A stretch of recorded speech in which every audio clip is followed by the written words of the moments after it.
Bismillahirrahmanirrahim. Assalamualaikum dan selamat pagi. Oke, kita teruskan PDPR kita pada pagi ini. Kita daripada 2 hari yang lepas ya. Oke, hari ini kita akan belajar tentang fungsi rangka dalam bagi hewan ya. Oke, di slide yang dulu. Oke, kita tengok buku teks. Oke, di atas. Oke, fungsi rangka dalam bagi hewan ya. Kepada pelajar boleh rujuk buku teks muka surat 120 ya. Oke. Oke, untuk memudahkan juga penerangan, coba slide lah. Oke. Hewan vertebrata mempunyai rangka dalam terbagi pada hewan vertebrata darat, akuatik dan juga burung ya. Oke, darat. Oke. Akuatik dan juga burung. Oke. Rangka hewan ini berbeza mengikut habitat vertebrata. Habitat. Dia berbeza mengikut habitat. Kita pernah dengar perkataan habitat. Itu tempat tinggal lah bagi hewan ini. Oke. Hewan vertebrata darat ya. Oke, jadi contoh di sini gajah. Oke, jadi penerangan yang ada di sini 1, 2, 3, 4, 5 ya. Ini kamu baca, tak perlu baca satu ya. Oke, apa yang cikgu mau jelaskan di sini? Oke, lengkungan pektoral dan lengkungan pelvis. Oke, dua istilah ini ya, tolong pahami ya. Lengkungan pektoral dan juga lengkungan pelvis. Oke, di mana kedudukan lengkungan pektoral dan juga lengkungan pelvis? Boleh dilihat dalam raja 6.6 ya. Boleh nampak di sini lah. Boleh nampak pada inilah. Coba tandakan ya. Dan di sini lengkungan pelvis. Oke. Seterusnya. Oke, hewan yang berkaki 4 seperti unta dan kuda melengkung ke atas atau ke bawah ya. Oke, supaya sokongan lebih kuat pada otot-otot yang dekat pada tulang belakang ya. Oke, keadaan melengkung membolehkan tulang belakang untuk menahan daya graviti yang bertindak pada Oke, seterusnya hewan vertebrata akuatik, yaitu hewan yang berada di dalam air lah. Oke, kalau kita lihat di sini, dia bagi tahu sini rangka dalamnya lebih kecil lah daripada badannya. Oke, lengkungan pektoral dan lengkungan pelvis adalah lebih kecil dan lemah ya. Oke, contoh di sini kita lihat ikan paus boleh membesar lebih daripada size rangkanya. Oke, karena badan hewan akuatik disokong oleh daya apungan air. Coba bayangkan ya kalau dia punya size itu lebih besar daripada rangka. Ya, kalau di darat berlaku kepada hewan. Jadi dalam raja ini kita boleh nampak di mana kedudukan lengkungan pektoral. Oke, dia di sini pektoral. Setelah lengkungan pelvis ini berada di dalam. Oke, jadi kalau kita tengok rangkanya seperti yang diterangkan tadi, dia kecil lah ya, dia size berbanding dengan size yang kecil. Oke, size dia akan jadi lebih besar, ditambah besar kalau jarak itu ya. Oke, bagi burung. Oke, burung mempunyai struktur tulang beradaptasi yang beradaptasi terbang ya. Oke, tulang sternum, tulang dada burung yang pipi dan luas berfungsi sebagai tempat pelekatan otot untuk penerbangan. Ini. Oke, tulang-tulang burung juga berongga dan ringan. Oke, selain itu, size tengkorak burung juga adalah kecil berbanding tengkorak hewan lain. Jadi kecil dia punya rangka, jadi dia mudah untuk terbang lah di sini kan. Oke, sternum ya. Kalau burung dia punya tulang itu di istilah dia dipanggil apa? Sternum. Bisa dengan yang ini tadi kan, pectoral dengan pelvis. Kalau burung sternum, tulang dada ya. Oke, seterusnya manusia, ini diri kita lah. Oke, terdapat 206 rangka atau tulang ya. Tulang, bukan rangka, tulang yang berbagai size dan bentuk pada badan kita ya.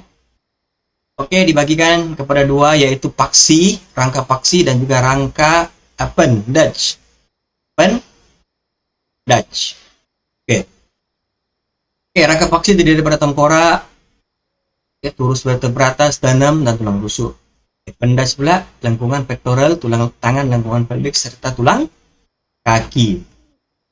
Oke, ini dia punya penerangan lebih lanjut tentang rangka paksi ya. Oke, ini nampak tengkorak. Ini kepala kita lah. Oke, tolong baca di sini penerangan dia.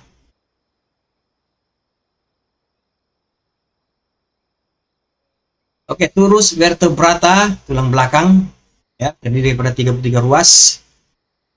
Oke, tulang-tulang ini bersambung dan akan membentuk satu turus yang kuat dan boleh melentur. Turus vertebrata ini mempunyai satu fungsi yang amat penting, yaitu melindungi saraf tunjang. Oke, tidak ada tulang ini, saraf tunjang kita tidak ada yang melindungi. Saraf tunjang sangat penting ya. Nah, kalau sarafnya rusak, kita tidak boleh bergerak. Oke, kita akan lumpuh. Oke, seterusnya tulang rusuk dan sternum. Oke, rusuk manusia ada 12 pasang ya. Tengok gambar aja nih. Ada sudah nomor dia. Oke, 12 pasang. Di kanan 24 lah. Oke, 7 pasang tulang rusuk bersendi dengan sternum. Oke, 3 lagi bersambung secara tidak langsung dengan rawan. Oke, 2 yang terakhir tergantung bebas. Ya. Tergantung bebas. Oke, sternum dan tulang rusuk berfungsi melindungi organ utama yaitu jantung dan juga paru-paru. Di dalam tulang rusuk inilah terletaknya jantung dan juga paru-paru. Bayangkan, jantung itu sangat penting. Waktu dia dilindungi oleh tulang ya, tulang ini keras, jadi dia boleh melindungi lah. Oke, rangka appendage ya. Apa dia rangka appendage? Ini kita tengok. Jadi kita punya apa nih? Itu bagian lengan kan? Oke, terdapat sepasang lengkungan pectoral di badan manusia menghubungkan tulang tangan dan rangka paksi ya. Oke, lengkungan pectoral terdiri daripada tulang clavicle dan tulang scapula. Ini kamu ingat ini? Disebut tulang clavicle di mana dia berada? Di mana dia berada? Adalah tulang scapula. Oke.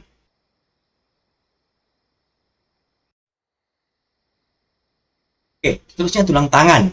Oke, tulang tangan. Oke, tulang tangan terdiri daripada humerus, radius, ulna, carpus, metacarpus, dan phalanx. Ini baru hari ini baru kamu dengar perkataan ini ya. Lalunya kita sebut tulang. Tulang apa? Tulang tangan. Tanya apa yang membentuk tulang tangan? Tulang. Oke? Jadi inilah ya istilah-istilah tulang yang ada pada tulang tangan kita ya. Oke, boleh ingat. Phalanx membentuk jari ya. Phalanx. Lengkungan pelvis. Di bagian kita punya inilah ya, ada sepasang lah sini ya, kiri dan kanan. Oke. Melindungi kita punya budi kencing dan juga organ pembiakan. Selain itu menyokong berat badan.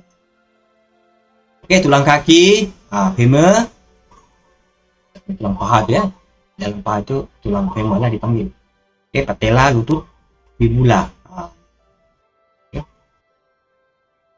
Tibia dan fibula merupakan tulang pada betis ya. Oke, tulang tarsus bersendi dengan tulang metatarsus. Oke, di bagian ini tapak kaki itu. Tapak kaki itulah sendi. bukan betis, bawah itu ya. Oke, bersendi metatarsus pula bersendi dengan tulang falanks, yaitu tulang jari K. Satu lagi tadi tulang falanks, tulang jari K. Falanks tangan dan juga falanks K.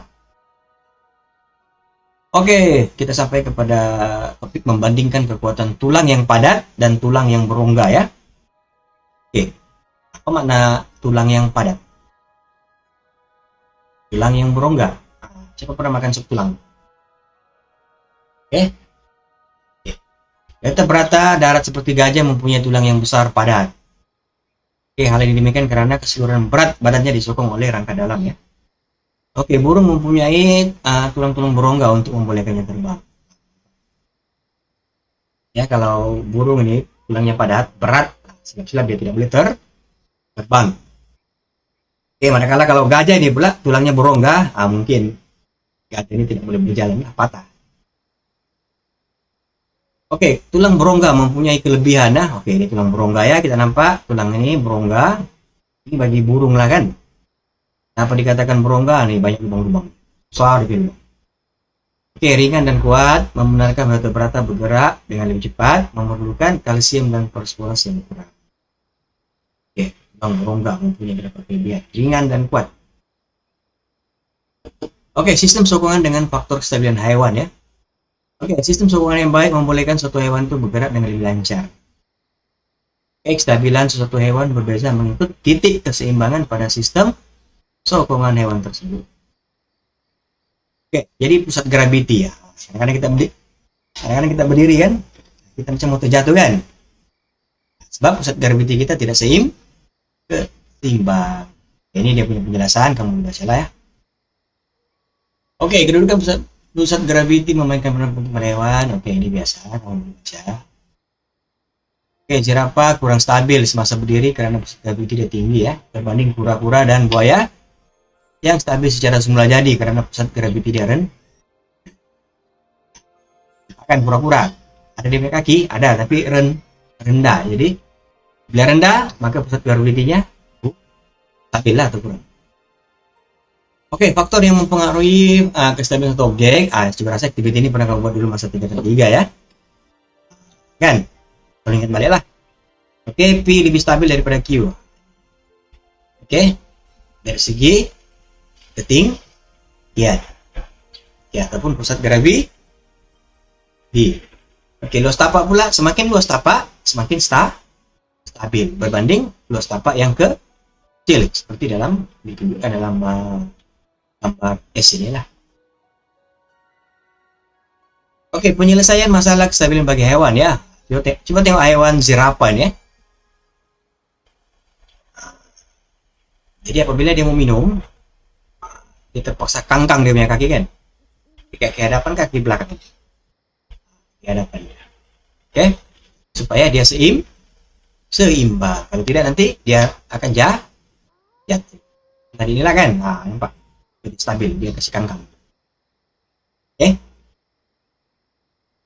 Oke, seterusnya ini kenguru ya. Kenguru menggunakan ekornya ya sebagai sistem sokongan untuk mengelakkannya dari tumbang. Yang ekor kenguru panjang kan. Oke, ini saja penjelasan cikgu untuk topik hari ini. Oke, kepada semua pelajar, yang tidak jelas kamu boleh ulang balik ya, rewind. Kedua, review dalam buku teks sebab data maklumat yang cikgu gunakan ini 100% daripada buku teks. Oke, itu saja. Oke, latihan nanti akan cikgu berikan dalam grup. Oke, kita jumpa lagi pada sesi video yang akan datang. Assalamualaikum warahmatullahi wabarakatuh.